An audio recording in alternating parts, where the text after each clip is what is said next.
Hi friends, welcome to my channel. ఇక Kedar company సీఈఓగా first రోజు ఆఫీస్కి వెళ్తూ ఉండగా దాత్రి పూజ చేసి హారతిస్తూ ఉంటుంది.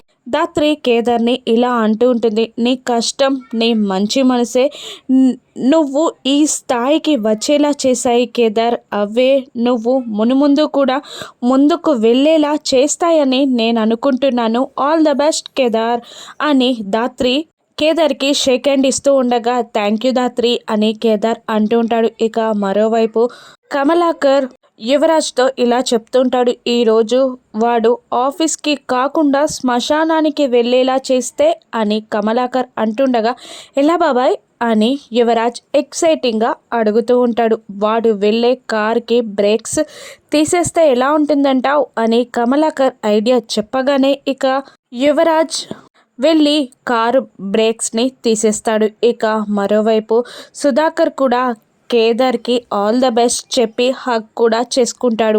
అందరూ కలిసి బయటికి రాగానే కౌశిక్కి ఒక కార్ కీస్ని కేదార్కి ఇస్తూ, ఇదిగో కేదార్, ఇక నుండి అది నీ కార్ అని చెప్తూ ఉంటుంది. ఇక నిషి మాత్రం కోపంగా కౌశికిని చూస్తూ ఇలా అంటూ ఉంటుంది, ముందు కంపెనీ ఇచ్చారు, ఇప్పుడు కార్ కూడానా అని అంటుండగా ఇక యువరాజ్ మాత్రం నిషి, అది కంపెనీ సీఈఓ కార్, ఖచ్చితంగా కేదార్కి ఇవ్వాల్సిందే అని అనగానే యువరాజ్ ప్రవర్తన చూసి దాత్రి అనుమాన పడుతూ ఉంటుంది. మళ్ళీ యువరాజ్ కేదార్కి షేక్ హ్యాండ్ ఇస్తూ all the best Kedar, have a happy and smooth journey అని యువరాజ్ కేదార్తో చెప్తుండగా దాత్రికి అనుమానం పెరిగిపోతూ ఉంటుంది. ఇక కేదార్ని అదే కారులో దాత్రి వెళ్ళనిస్తుందా, లేదంటే యువరాజ్ ఆ కారు బ్రేక్స్ ఫెయిల్ చేశాడని దాత్రి గమనించి యువరాజ్ని కాపాడుకోగలదా? రాను ఎపిసోడ్స్లో చూద్దాం. Thank you for watching.